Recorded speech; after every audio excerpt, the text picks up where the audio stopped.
2:47 in the morning. The phone lit up on my nightstand.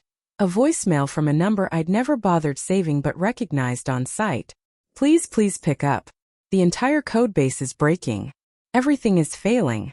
I don't know what's happening. The deployment pipeline is throwing errors I've never seen before. The client dashboard is completely down. Please, I know you don't owe me anything, but I'm begging you, fix it for me. Please call me back. That was the man hired to take my job. Silicon Valley's golden boy, the Stanford prodigy, the Forbes 30 under 30 name who'd walked into our office 3 weeks earlier and called my code interesting choices. Now he was sobbing into his phone at 3 in the morning because everything he touched was on fire. A $37 million government contract was about to collapse, and classified data he was supposed to be protecting sat exposed to whoever wanted it. 23 days. That's all he lasted. But I should back up because this doesn't start with a 3 a.m. voicemail. It starts in a glass-walled conference room, with a woman from HR looking me square in the eye and saying, "We need a tech genius for this, not a veteran." She said that to an actual veteran. Before I go further, this channel is where I share real stories about people who held their ground when the system pushed back. If that's your kind of thing, the subscribe button's right there. No pressure, just honest stories. My name is Catherine Aldrich. When this happened, I was lead systems architect at Pinnacle Solutions, a mid-sized defense and enterprise software contractor out of Arlington, Virginia. I'd been there 8 years, employee number 4. I joined back when the whole company was 12 people packed into a converted dental office in Rosslyn, and I was still there the year revenue crossed $90 million. I built the original codebase for our flagship product, a real-time threat analytics platform called Sentinel. I designed the architecture, wrote the authentication systems, configured the deployment pipelines. Every major technical call that kept that company alive had my fingerprints on it. Before Pinnacle, I spent 4 years in the Army as a signals intelligence analyst. Before that, I worked my way through Virginia Tech on scholarship, graduating top of my class in computer science. I grew up in Roanoke, Blue Ridge country. My father was a machinist at the Norfolk Southern Rail Yard. My mother taught 7th grade math at a public school that never had enough textbooks to go around. Nobody in my family had ever written a line of code in their life. I taught myself on a second-hand Presario my uncle rescued from behind a Circuit City, working through C++ library books at 15. I was never flashy. No personal brand, no thought leadership posts on LinkedIn, no keynote circuit with slick slide decks. What I had was 8 years of institutional knowledge, a security clearance that took 14 months to earn, and an understanding of our systems you simply don't pick up from a 12-week boot camp or a viral tutorial. None of it mattered to the people deciding my fate. The trouble started in January, right after the holidays. Pinnacle had just been acquired by Trident Dynamics, a private equity-backed conglomerate scooping up mid-tier defense contractors like trading cards. New ownership brought new leadership, a reshuffled org chart, and a new VP of HR named Brenda Holloway. Brenda came out of consumer tech, a decade spent at companies where everyone was 28, wore minimalist sneakers and treated culture fit as more important than competence. She had a very clear picture of what Pinnacle's engineering team should look like going forward, and it did not include a 38-year-old woman who preferred terminal windows to Slack emojis. The first warning sign came at the late January all hands. Brenda stood in the new open-plan office. They'd torn down the walls of our old workspace during the renovation, apparently under the theory that collaboration requires eliminating privacy entirely, and delivered a presentation on Pinnacle's talent transformation strategy. The slides were wall-to-wall buzzwords: synergistic innovation, next-generation ideation, agile human capital optimization. I sat in the back row next to Janet Wu, our senior database engineer, and we traded a look that said more than any deck ever could. "We're entering a new era," Brenda announced, clicking to a stock photo of young professionals high-fiving around a laptop. Trident's leadership believes Pinnacle's greatest opportunity lies in modernizing not just our technology, but our talent pipeline. We need fresh perspectives, innovative thinkers, people who are native to the technologies that will define the next decade. Native to the technologies. I wrote those technologies. I had personally written the code running on the servers at that exact moment, keeping every client dashboard alive and every data feed secure. 2 weeks later, I was pulled into a meeting with Brenda and my direct manager, Tom Eckhart. Tom had been at Pinnacle 3 years, A decent project manager, organized, punctual, good with clients but out of his depth technically. He leaned on me for every architecture call, every code review, every midnight fire. I was the engine. He was the hood ornament. Tom wouldn't meet my eyes when I walked in. That told me everything before anyone spoke. Brenda smiled, the kind of smile people practice in a bathroom mirror. "Catherine, thank you for making time," she said, as if I'd had any say in it. "We wanted to discuss some exciting changes happening on the engineering team." She folded her hands on the table. "We've been evaluating the team structure, and we believe there's an opportunity to bring in specialized talent to take Sentinel to the next level. Someone with deep expertise in modern cloud-native architectures, machine learning integration, and next-generation DevOps practices." I sat very still. We need a tech genius for this, not a veteran. Someone who lives and breathes cutting-edge development. Someone who can reimagine the platform from the ground up. Not a veteran. She said those exact words out loud in front of 2 witnesses, to a woman who'd served 4 years in the United States Army. I asked what it meant for my position. "We're restructuring your role," she said. "We'd love to keep you on in an advisory capacity. Consulting part-time. You'd be available to answer questions, assist with documentation, that sort of thing. Part-time consulting. After 8 years of building everything they had. Who's replacing me?" I asked. Her smile widened. "We've recruited an incredibly talented young engineer from Silicon Valley. His name is Kyle Renner. He was the lead architect at a startup called Novamind, groundbreaking work in AI-driven analytics. He graduated Stanford at 22, was featured in Forbes 30 Under 30, and spoke at 3 major tech conferences this past year. We're thrilled." Kyle Renner, 26, Stanford pedigree, Forbes profile, former lead architect at Novamind, a startup that, as I'd later learn, burned through $42 million in venture funding, never shipped a single production product, and quietly folded 8 months before Kyle applied to Pinnacle. Brenda left that part out. Tom finally spoke up. "Catherine, we really value everything you've done. This isn't about performance, it's about evolution. The industry is changing and we need to change with it." I looked at the same man who'd called me at 11 p.m. on a Friday 6 months earlier because a server migration had gone sideways and he couldn't tell a load balancer from his lunch break.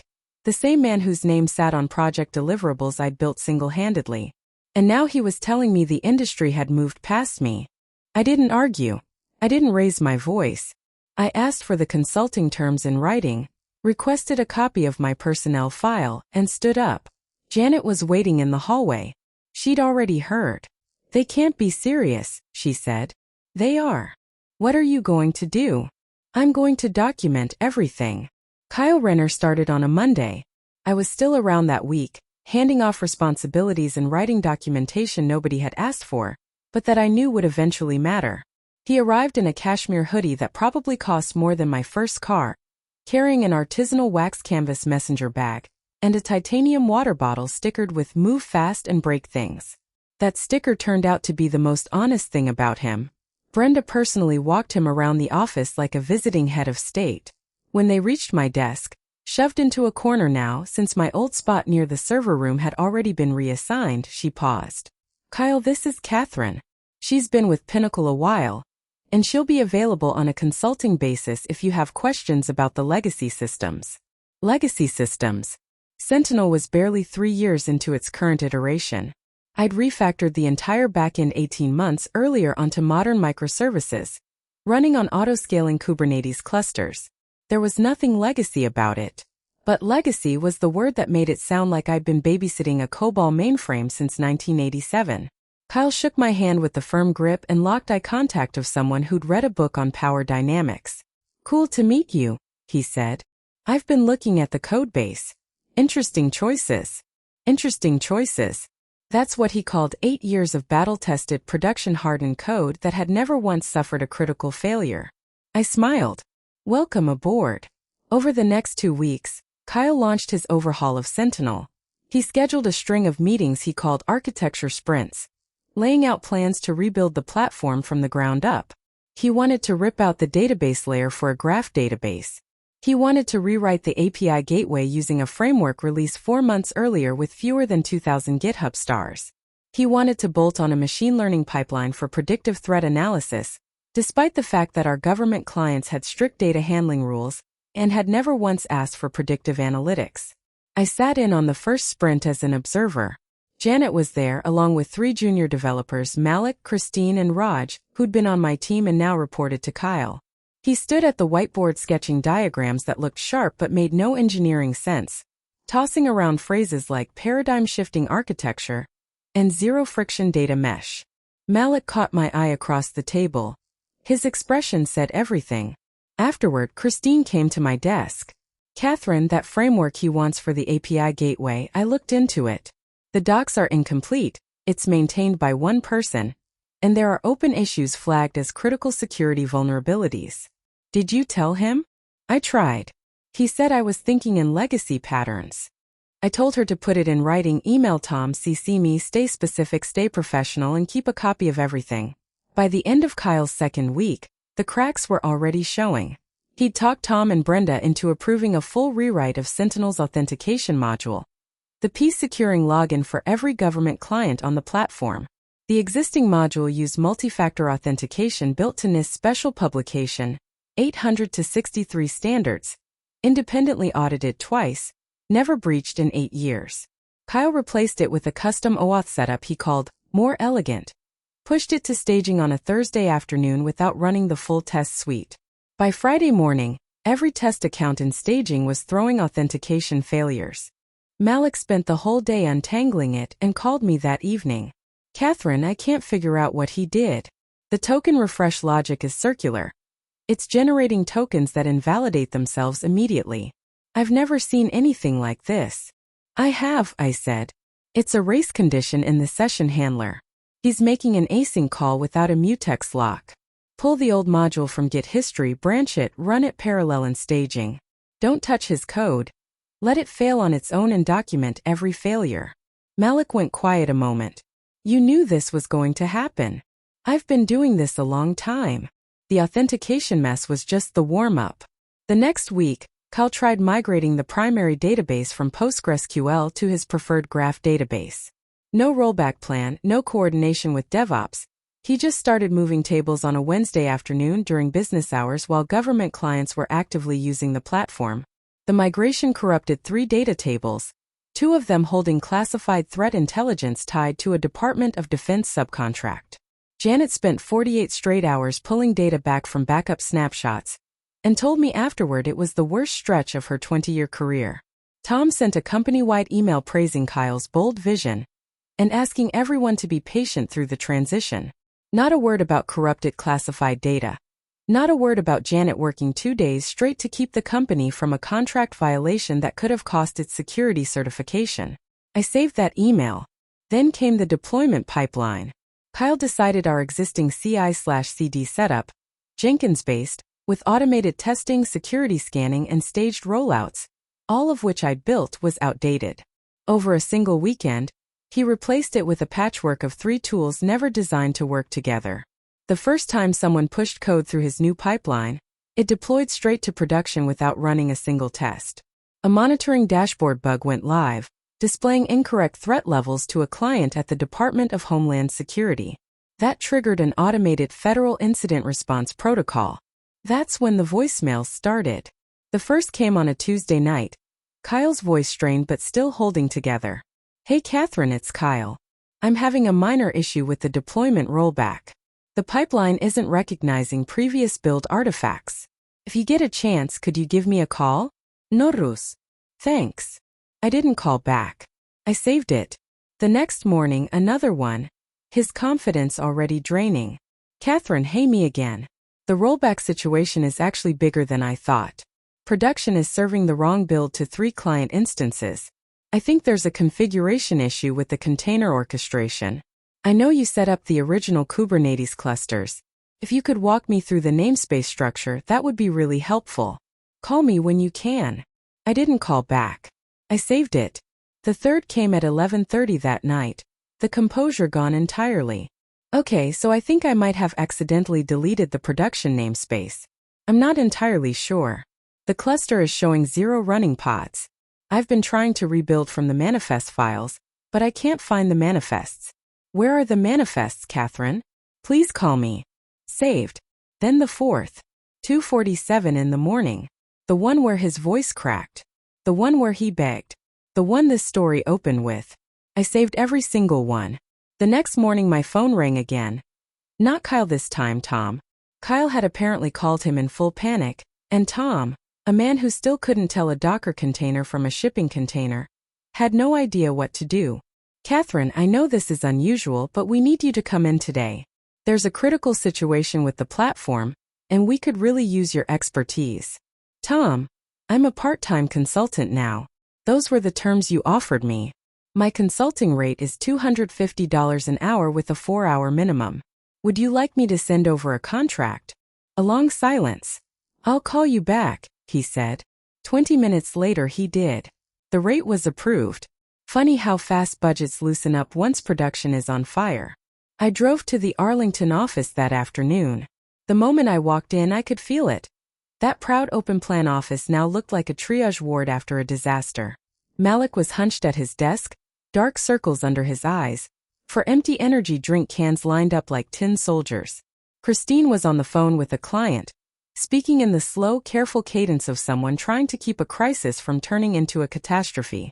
Raj stared at his monitor with the hollowed-out look of a man who'd spent 72 hours debugging someone else's disaster without a break. Kyle was shut in the conference room alone, hunched over his laptop through the glass. The cashmere hoodie was wrinkled and stained. The messenger bag lay crumpled on the floor. The titanium water bottle with its "move fast and break things" sticker was nowhere to be found. I didn't go in there. I went to my old corner desk, exactly as I'd left it, sat down, connected to the network and started assessing the damage. It was bad. The production Kubernetes cluster had been partially wiped and rebuilt with mismatched configs. The database migration had scattered orphan tables and broken foreign key relationships across the entire data model. Kyle's homemade CI/CD pipeline had pushed untested code to production 4 times in 7 days. His authentication module was issuing session tokens that expired in 30 seconds, trapping every user in an endless lockout loop. And the monitoring system he'd upgraded was firing false alerts to 3 government clients, one of which had already triggered an automated incident response protocol at Homeland Security. It took 6 hours to stabilize everything. Not because the fixes were complicated, since most of it meant reverting to the systems I'd originally built, but because of the wreckage piled on top. Half-finished migrations, broken configs, custom scripts pointing to environment variables that didn't exist, deployment manifests referencing container images that no longer existed. Malik helped. Janet helped. Christine and Raj helped. The 5 of us worked the way we always had, in the shorthand you only get from years of shared history, each of us anticipating what the others needed before they asked. By 9:30 that night, the platform was stable. Every client dashboard was back up. Authentication was restored. The deployment pipeline was running on the original Jenkins setup with full test coverage. I ran a complete system diagnostic, logged every change, and put together a detailed incident report. Then I emailed it to Tom, Brenda, and the full Trident Dynamics executive team with legal CC'd. Attached was a zip file. Every voicemail Kyle had left me, Christine's original email flagging her security concerns, Janet's report on the corrupted database, and the formal complaint from the DHS client about the false threat level alerts. Then I drove home, made a cup of chamomile tea, and slept for 12 hours straight. The meeting came 3 days later, in the 4th-floor conference room reserved for board presentations and high-stakes client meetings. A room I'd never once set foot in during 8 years at Pinnacle. Every seat at the long mahogany table was filled. Tom sat at the far end, looking like a man who just discovered his parachute was actually a backpack. Brenda sat beside him, and for the first time since I'd known her, the rehearsed smile was gone completely, her face gray. Kyle sat across from them, staring at the table, unable to lift his eyes. At the head of the table sat Robert Forsyth, CEO of Trident Dynamics. Beside him was a woman I didn't recognize, later introduced as Trident's general counsel, Andrea Park. The room went still when Robert opened a manila folder and set a single sheet of paper flat on the table. "This," he said, his voice carrying quiet authority that needed no volume, "is a formal complaint from the Department of Homeland Security regarding unauthorized data exposure and false threat level notifications originating from our platform. They are actively considering termination of our contract. That contract is valued at $37 million over 5 years. Total silence. Nobody moved. Nobody breathed. He turned to Brenda. You told me you were bringing in the best talent available. You assured me the engineering team needed fresh blood. You characterized the existing staff as outdated. Her mouth opened. Nothing came out. Robert looked back down at the folder. I have spent the last 48 hours reviewing the documentation Ms. Aldrich submitted. I've listened to 4 voicemails. I've read every incident report. I've spoken individually with 3 members of the engineering team. He let the silence sit a moment. What I've learned is that we took a functioning, secure, battle-tested platform, a platform that had never experienced a critical failure in its operational history, and handed it to someone whose primary qualification was being photographed for a magazine. And in the span of 3 weeks, we nearly lost our most important government client, compromised classified defense intelligence, and exposed this company to legal liability severe enough to end us. He turned to me. Something in his expression shifted. Not soft exactly, but close to respect. Ms. Aldrich, I owe you an apology. On behalf of Trident Dynamics and Pinnacle Solutions, I am genuinely sorry. Your expertise, your judgment, and your 8 years of contributions to this organization were not merely undervalued. They were actively dismissed by people who should have known better. That stops today. Then back to the others. Brenda, your employment is terminated effective immediately. Tom, you are being reassigned. Mr. Renner, your contract is terminated for cause. Andrea will walk each of you through the details separately. Kyle's head finally came up, eyes red and swollen. He looked like he wanted to say something, but Andrea Park set one hand flat on the table, small, controlled, saying more than words could, and he stayed quiet. Robert turned back to me. Catherine, I would like to offer you the position of Vice President of Engineering at Pinnacle Solutions. You would report directly to me. Full authority over all architecture decisions, hiring, and team structure. Your compensation will reflect the actual value you bring to this company. If you're willing. I didn't answer right away. I looked around that 4th floor room at the glass walls, past them to the open plan office and the corner desk they'd shoved me into once they'd decided I wasn't good enough. I thought about every late night, every emergency fix, every time Tom had put his name on work I'd done. Every system I'd built that kept this company breathing. I have conditions, I said. Robert nodded. Name them. Janet Wu gets promoted to Senior Engineering Director. She earned it years ago. Malik, Christine, and Raj all get title adjustments and salary increases that reflect the work they've actually been doing, not the work they were credited for. The open plan layout gets reconfigured. My team gets proper workspaces with walls and doors. And every future hiring decision for the engineering department runs through me. Not through HR. Not through a recruiter scrolling Forbes lists. Through me. Robert Forsyth didn't hesitate. Done. I took the job, not for the title, not for the validation. I took it because that company, that codebase, that team, those clients represented 8 years of my life, and I wasn't going to stand aside while someone else's incompetence and someone else's bias burned it down.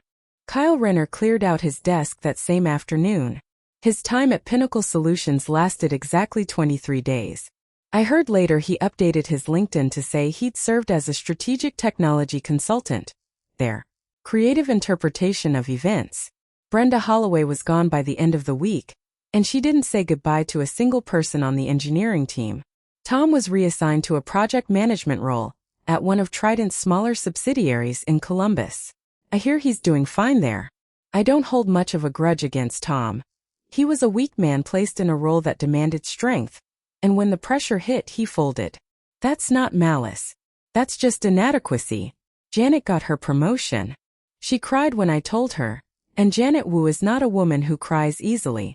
Malik, Christine, and Raj had their raises and new titles within 2 weeks.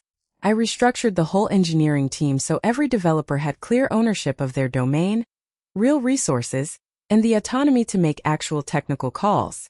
The DHS contract survived. It took 3 months of intensive work, 2 independent security audits, and a presentation I personally delivered to a deeply skeptical government review board, but we kept it. All $37 million. The platform held because the foundation I'd built was sound to begin with. Kyle had wrecked the surface, but he never reached the bones. The bones were always solid. I still have those voicemails backed up on an encrypted drive at home. I don't listen to them anymore. I don't need to. They did their job when it mattered. They were proof, not just of one man's failure, but of a larger truth too many companies only learn after paying for it. Expertise isn't a buzzword on a slide.